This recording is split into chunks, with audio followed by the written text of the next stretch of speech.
Good morning all of you. I am doctor Yadu Rao और आज हम कंटिन्यू करेंगे डायरेक्ट मटेरियल। लास्ट सेशन में हमने देखा कि किस तरह से स्टोर कीपर फैक्ट्री और परचेज डिपार्टमेंट के बीच में लिंक एस्टेब्लिश करता है।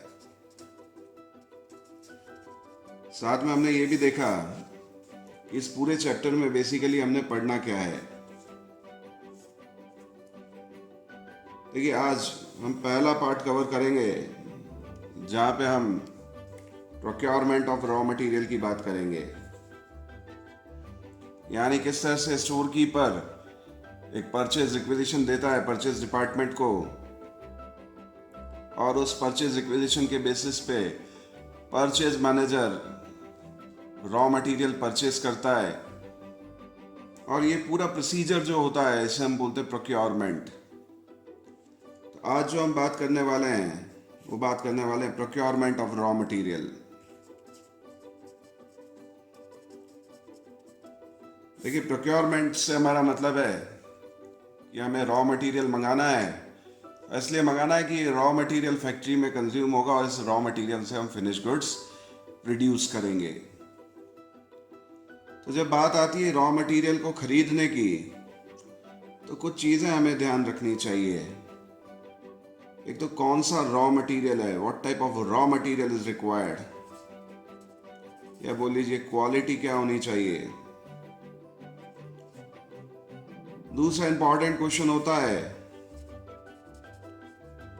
व्हाट क्वांटिटी टू बाय, कितनी क्वांटिटी हमें या कितनी क्वांटिटी में ये रॉ मटेरियल हमने परचेज करना है। और तीसरा इंपॉर्टेंट क्वेश्चन है व्हेन टू ऑर्डर। देखिए, हमें ऑर्डर कब प्लेस करना है। जहां तक बात आती है पहले क्वेश्चन की, तो देखिए इसमें हम कॉस्ट अकाउंटिंग में ज्यादा कुछ नहीं करेंगे, ना हमारे सिलेबस से रिलेटेड है, लेकिन हम इन दो चीजों को जरूर कंसीडर करेंगे। एक तो what quantity is to be ordered and when this quantity is to be ordered. तो इन दो क्वेश्चंस का जवाब हम प्रोक्योरमेंट प्रोसेस में ढूंढने की कोशिश करेंगे। देखिए, जब हम बात करेंगे क्वांटिटी की तब हम बात करेंगे EOQ की, और जब हम बात करेंगे टाइमिंग ऑफ ऑर्डर की तब हम बात करेंगे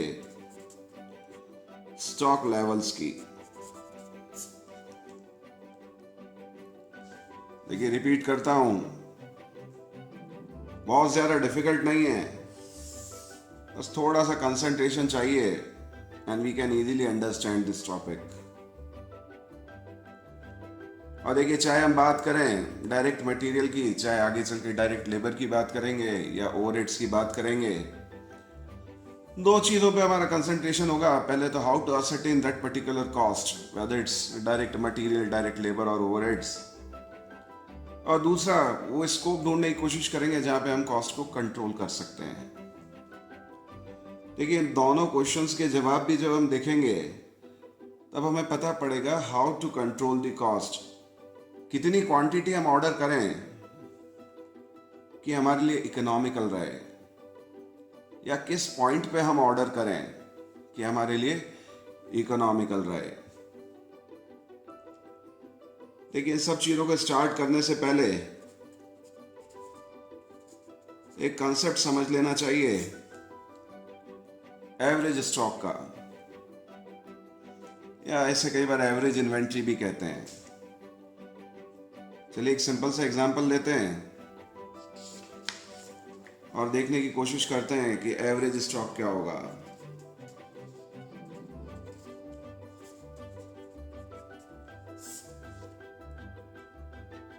मान लीजिए एक मैन्युफैक्चरिंग यूनिट है। अब पहले भी हम कई बार बोल चुके हैं, मैन्युफैक्चरिंग यूनिट का मतलब है कि यहाँ पे फैक्ट्री में रॉ मटेरियल को फिनिश गुड्स में हम कन्वर्ट करते हैं। अब रॉ मटेरियल क्योंकि एक इंपॉर्टेंट इनपुट है, तो हम देखते हैं through out the year, for example 1 जनवरी से 31 दिसंबर तक कितने रॉ मटेरियल की हमें रिक्वायरमेंट होगी। देखिए, ये भी चीजें हम देखते हैं जब हम पास्ट में जाते हैं और बिलीव करते हैं कि हिस्ट्री रिपीट्स इटसेल्फ, और पहले जिस तरह का कंजम्पशन रहा है रॉ मटेरियल का, आगे भी कुछ कुछ ऐसा ही होगा। और थोड़े से जो डायनामिक्स मार्केट के हैं उन्हें कंसीडर करते हुए हम ये देखते हैं कि किस तरह से हम पूरे साल में रॉ मटेरियल कंज्यूम करेंगे। मान लीजिए हमें पता पड़ता है during this whole period we are going to consume 12,000 kgs of particular raw material, और उस रॉ मटेरियल का नाम मान लीजिए हमने दे दिया एक्स।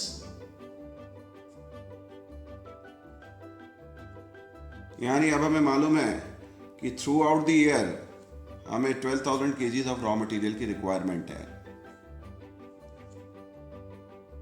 अगर हम 1 जनवरी को 12,000 kgs of raw material purchase करते हैं तो इसका मतलब है 31 दिसंबर तक हमारे पास रॉ मटेरियल का स्टॉक निल हो जाएगा।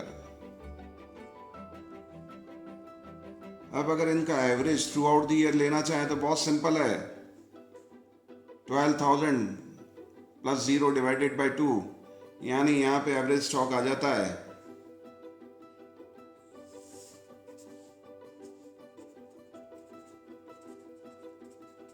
6,000 kgs। देखिए, एवरेज स्टॉक का कंसेप्ट बहुत इंपॉर्टेंट है, क्योंकि यहाँ एवरेज स्टॉक से मतलब है कि ये लेवल हम through out the year maintain करेंगे। इनिशियली हम 12,000 kgs लेके चलते हैं तो शुरू के कुछ महीनों में हमारे पास ज़्यादा रॉ मटेरियल होगा, और at the end of the period हमारे पास रॉ मटेरियल खत्म होने वाला है।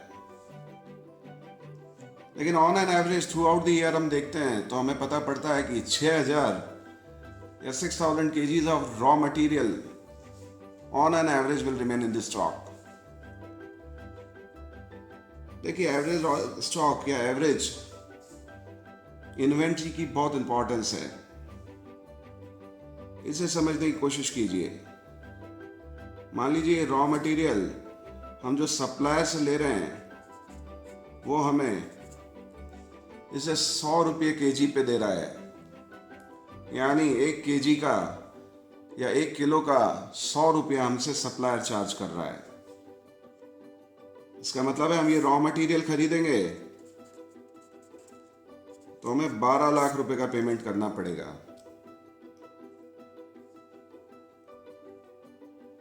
अब यहां पे समझिए, 12 लाख रुपए का पेमेंट तब करना पड़ेगा अगर हम इस रॉ मटेरियल को 1 जनवरी यानी at the beginning of the period सारा का सारा खरीद लेते हैं।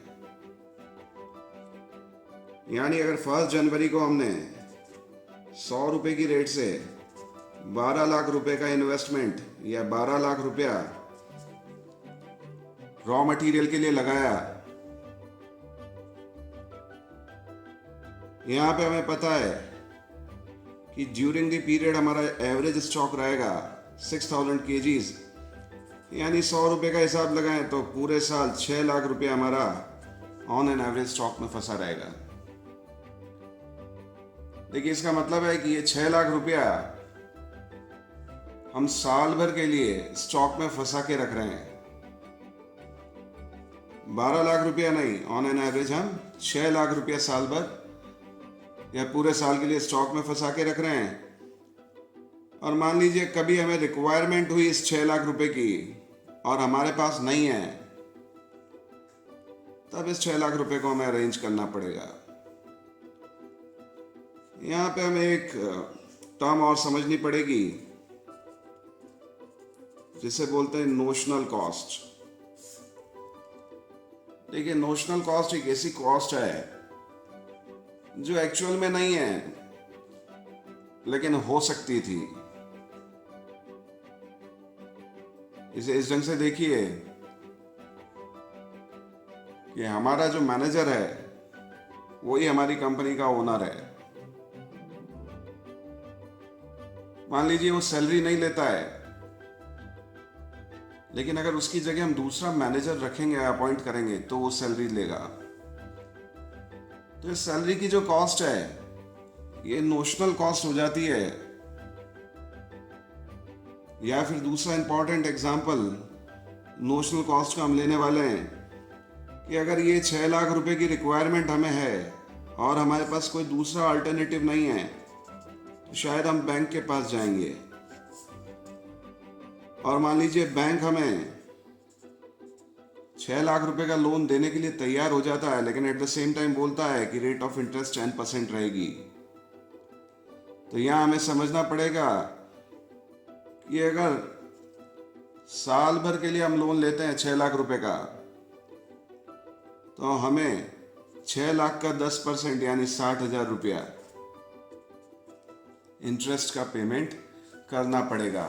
देखिए, अब हम चाहे लोन लें चाहे ना लें, ये डिपेंड करेगा हमें रिक्वायरमेंट है कि नहीं है। मान लीजिए हम ये लोन नहीं लेते हैं, इसकी जगह हम दूसरा काम कर सकते थे। अगर ये 6 लाख रुपए हमारे पास होता तो इस 6 लाख रुपए को कहीं और इन्वेस्ट कर सकते थे, और ऐसे कहीं इन्वेस्ट करते और मान लीजिए वहां पे 10% रेट ऑफ रिटर्न होता, तो हम साल में 60,000 रुपीज अर्न कर सकते थे।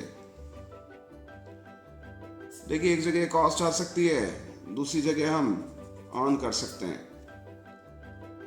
यानी कंडीशन कोई भी लें, अगर हम 6 लाख रुपया इन्वेस्टमेंट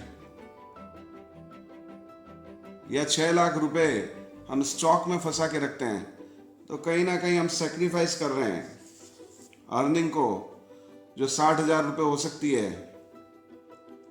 इसका मतलब ये 60,000 रुपया नोशनल कॉस्ट हो गई है उस 6 लाख रुपए की जो हमने इन्वेंट्री में स्टक कर रखा है।